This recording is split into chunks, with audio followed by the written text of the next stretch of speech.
ہمارا وکیل، ہمارا جج، ہمارا افسر، ہمارا مالدار، ہمارا تاجر، ہمارا زمیندار، ہمارا غریب، جھونپڑے والا، محل والا، ہر ضرورت میں، ہر حاجت میں اس کا رجوع کس کی طرف ہو؟ اللہ کی۔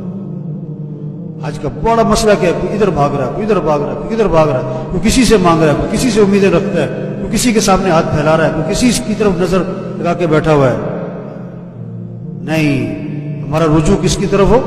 اللہ کی طرف۔ اپنے آپ اپنے کام کس کے سپرد کرو؟ اللہ کے۔ حدیث میں آتا ہے جو رات کو سوتے وقت یہ دعا پڑھے، اللہم اسلمت نفسی الیک ووجہت وجہی الیک وفوضت امری الیک والجأت ظہری الیک رغبتا ورہبتا الیک لا ملجأ ولا منجا منک الا الیک آمنت بکتابک الذی انزلتا ونبیک الذی ارسلتا۔ سوتے ہوئے یہ دعا پڑھو، کیا کہ اللہ میں اپنے آپ کو تیرے سپرد کر دوں، اپنی جان، اپنا جی تیرے سپرد کر دوں، ووجہت وجہی الیک، میں اپنا رخ تیری طرف پھیرتا ہوں، وفوضت امری الیک، میں اپنے امور، اپنے کام، اپنے مسائل تیرے سپرد کرتا ہوں، والجأت ظہری الیک، میں تجھے اپنا سہارا بناتا ہوں، رغبتا ورہبتا الیک، امید بھی ہے، خوف بھی ہے۔ لا ملجأ ولا منجا منک الا الیک، تیرے سوا کوئی ٹھکانہ نہیں، کوئی جائے پناہ نہیں۔ میں ایمان لایا اس کتاب پر جو تو نے نازل کی اور نبی پر جو تو نے بھیجا۔ حدیث میں آتا ہے جو رات کو سوتے وقت یہ دعا پڑھ لے گا، اگر اس رات موت آ گئی تو فطرت اسلام پر موت آئے گی،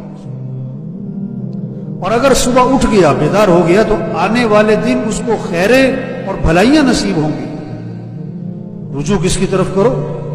اپنے کام کس کے سپرد کرو؟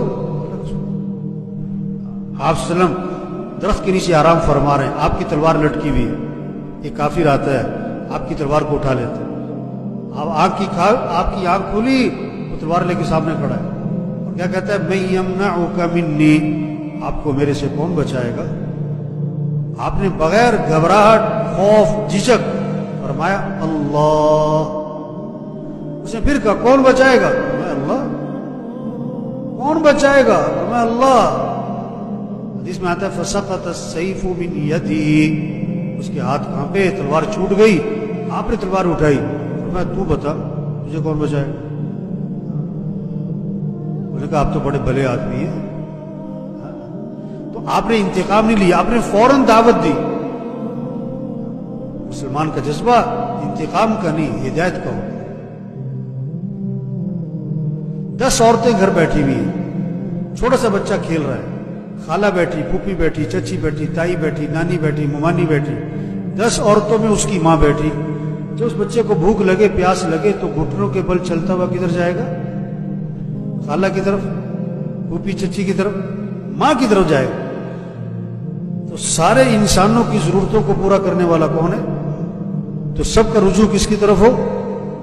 یہ ہے پہلا کام، رجوع اللہ کی طرف، اور اللہ سے فائدہ اٹھانا ہے، اللہ کی قدرت سے فائدہ اٹھانا ہے، اللہ کے خزانوں سے فائدہ اٹھانا ہے، اللہ کو ساتھ لینا ہے۔ اس کے لیے ہے حضرت محمد صلی اللہ علیہ وسلم والے اعمال کو اختیار۔ جو کچھ سنا گیا اللہ اس